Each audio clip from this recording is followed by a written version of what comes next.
Hey friends, my name is Gabby and welcome to my channel, and today I'm talking about self-love because this was a video that was requested and I love seeing your suggestions and kind of asking me to cover different topics. So I am really excited to talk to you about self-love. I don't know exactly the points that I'm going to be making. I'm just kind of going to go with the flow and see what comes up. But yeah, today we're talking about self-love. Such a big topic. I mean, I even have a tattoo on my hand that is a heart, and then on one of the sides it says yourself, because it's meant to represent love yourself. So self-love is a very important topic for me, and I love it. When I work with clients, self-love is a subject that comes up constantly. And yeah, first of all, it is a very broad subject. Self-love, can tie in with sort of like actions and behaviors, what we do for ourselves. So for example, things like nourishing our body, eating healthy food, exercising, going for walks, going into nature, that's a form of self-love. The other form of self-love is the way we talk to ourselves and the thoughts that are in our mind and our beliefs. For example, replacing "you're a loser," "you're not good enough," "you're never gonna make it," to "I love you, I'm here for you, I support you."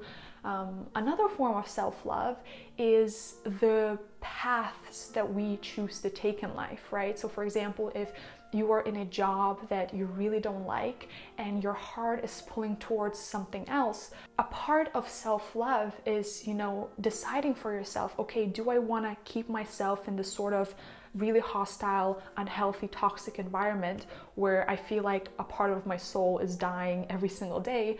Or do I want to take the risk and to choose this act of self-love and go towards a path that I know might take, a little bit more risk and might be a little bit more difficult, but I feel like this is what I'm called to do.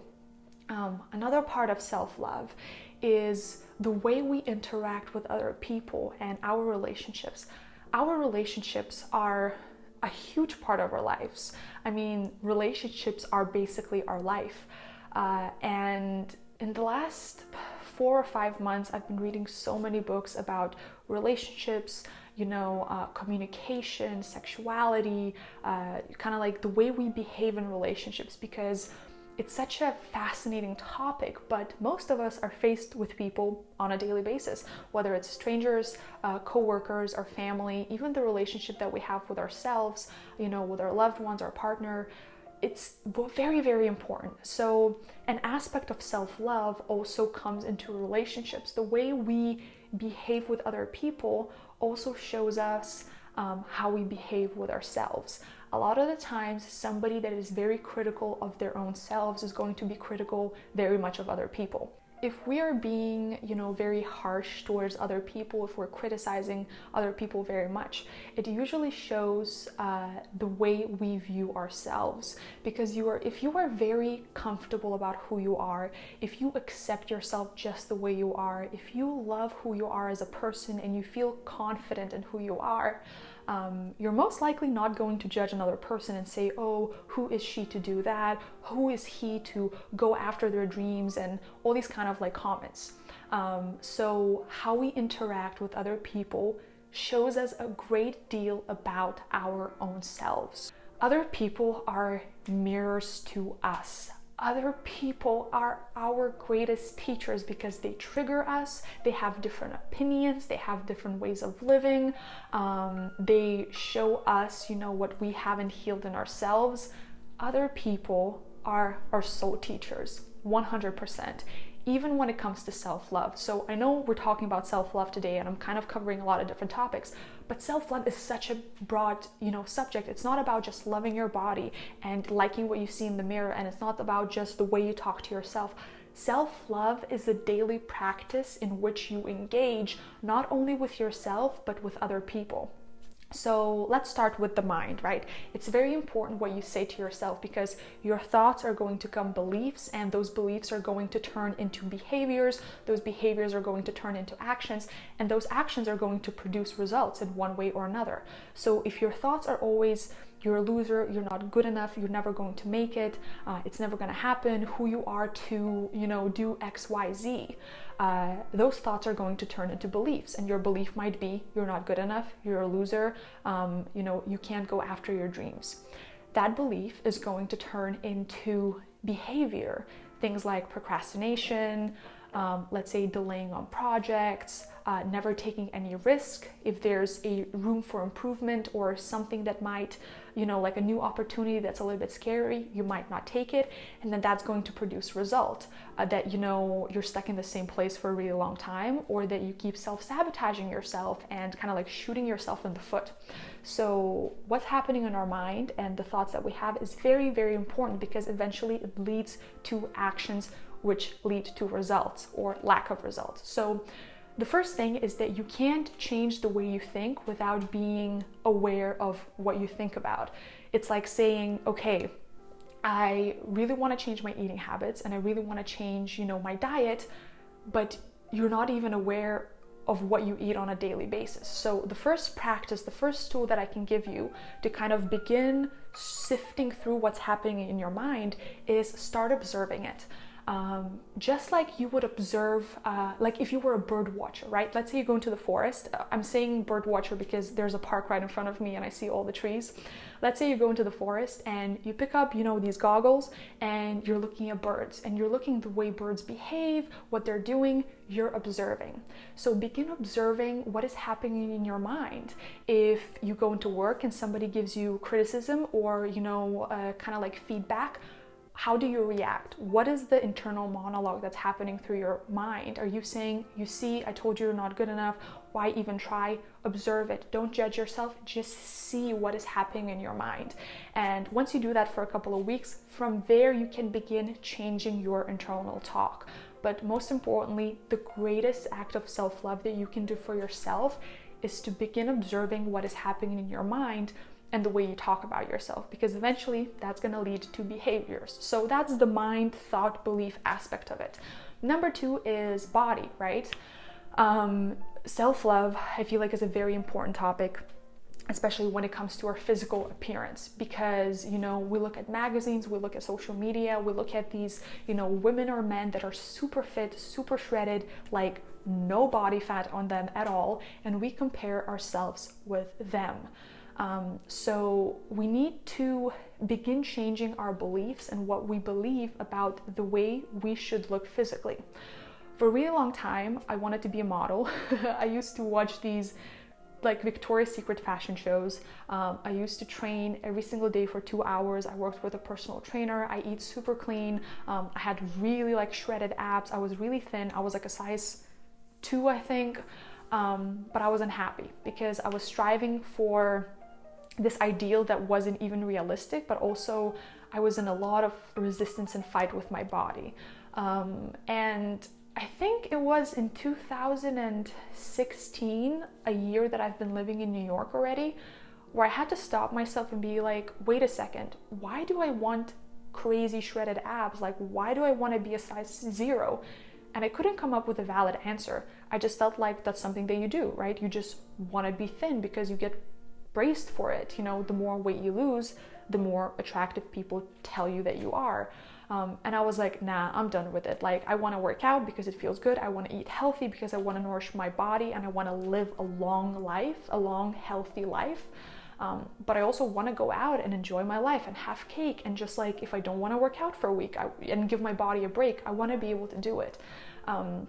So it's crazy because I feel like I needed all these years. I needed these 4 or 5 years of like insane training and being really strict for myself for my switch to go off and be like, wait a second, it doesn't have to be that way, because you're actually restricting yourself. So when it comes to physical appearance, you really have to begin to redefine what the perfect body looks for you. And especially now, we were in quarantine, Corona is happening, summer is approaching. Everybody's like, oh my God, get your dream body in 5 weeks, or do these crazy exercises from your home for 1 week to kind of like, you know, get out of your quarantine body and go into your summer body. And I'm just like, this is so toxic and this is so unhealthy, and people are gonna like starve themselves and drink only water and go on crazy juice cleanses. For what? For a summer body? I'm sorry, there's no such thing as a summer body. You just have a body all the time. You have a body. It's not a winter body. It's not a summer body. It's not a Wednesday body. It's not a... You just have a body. And you ideally want to take care of it every single day in whatever way that you can. So begin redefining what the perfect body looks for you. Get rid of all these crazy ideals. Begin following people that actually look like you and that are your role models. For such a long time, I was following people like Victoria's Secret models when I don't look like them. I am not that crazy tall. I mean, I'm 5'8", like 172 centimeters. I'm still tall, but I'm not as tall as them. I'm not as lean as them. So I just had to kind of like change up who my role models are, especially when it comes to, you know, what somebody physically looks like. So what does a healthy relationship look for you with your body? If you hate going to the gym, please don't force yourself to go to the gym. There are many other ways in which you can exercise. You can go for long walks, you can go for cycling, you can skateboard, you can do yoga, you can do high intensity, you can do like swimming. There's so many different ways to move your body and be healthy. So don't get stuck in following only gym people, or like really people who do only high intensity circuits and drink protein shakes. That's not the only way to take care of your body. Find a way to take care of your body that works for you. Another part of self-love is your daily routines and your work and your hobbies. How are you exercising self-love towards yourself on a daily basis? If you really, really love to read books, but you haven't read a book in 3 years, is that an act of self-love? If you really, really like, you know, let's say cooking vegan dishes, but your partner is not vegan, thus you always, you know, eat meat, or you always eat, you know, something else, is that an act of self-love? Can you go to a place where the things that you do on a daily basis still give you room to express self-love towards yourself? If, for example, you're supposed to go to an event with your partner, but you really don't feel like it and you would rather, like, you know, stay in and take a bath, why don't you tell your partner, look, I really want to go to this event with you. I know it's going to be great, but right now I feel like for me, what I really need is just to be by myself, go take a bath and completely relax. That's an act of self-love towards yourself. It makes me think of my friend in New York. We were supposed to meet up, I think, for dinner one time, and she texted me a few hours before and she was like, hey, I really wanted to go out with dinner with you, but I'm really tired, and I know that if I go out with you, I'm not going to be fully present with you, and it's not going to be fair for you. So if it's okay, I'm going to cancel, and let's reconnect next week. She practiced self-love towards herself because she knew what she needed, and that was some alone time and just completely to be at home and disconnect. My memory card was full, but I'm back. So in your daily life, with your hobbies, with your work, with the activities that you do, find room to incorporate acts of self-love.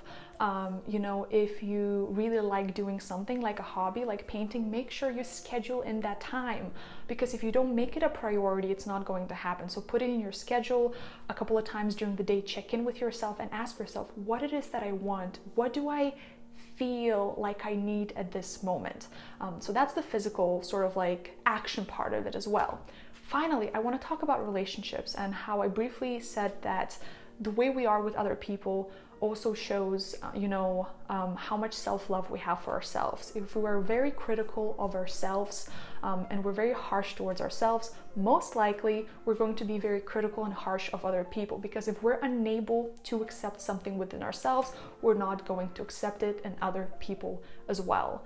And honestly, I can't really give you a plan. I can't really give you a path to follow to do this, because this is very personal. So you have to find ways to figure this out by yourself. But again, coming to the observation aspect of it, just become present and begin observing how you interact with other people. When you meet strangers, when you're going out for coffee with a friend, how are you with other people? What qualities come out of you? Is there something that triggers you, and why does it trigger you? You know, if somebody gives a very different opinion than you and you get really, you know, snappy or rude, why do you do that? Is it a defense mechanism? Did you learn that? Are you trying to protect yourself? Again, people are our greatest teachers and our greatest mirrors. We're able to learn so much about ourselves when we interact with other people, especially with our family and our romantic partners. So I'm gonna leave this as an open-ended question and just end it here and just say, begin observing yourself, how you are with other people. How do you behave? What comes up for you? What triggers you? What inspires you? What repetitive behaviors do you have when you interact with your friends, your loved ones, your romantic partner, your family? Begin observing that and just start looking at lessons and where you can expand self-love, not only for yourself, but also where you can expand love towards other people. Alrighty, my friends, I'm going to end it here. Thank you so much for suggesting this video. I know it was probably a little different answer that you were looking for, but again, self-love is such a big, broad subject, and I really want you to think about self-love in terms of your mind and beliefs, what's happening up here, in a way of your physical body and your relationship with your physical body, your behaviors and routines and activities that you do on a daily basis, but also your relationship with other people. All these components are so important when it comes to self-love, and I'm really curious to see what stood out for you the most from this video. So if you want to share some thoughts with me, let me know in the comments below. If you have any other suggestions for a video, again, I would love to connect with you. Send me your suggestions and I'll make sure to cover those videos. And if you enjoyed this video, make sure to give it a big thumbs up and subscribe to my YouTube channel because it really, really helps out. And I will see you next week.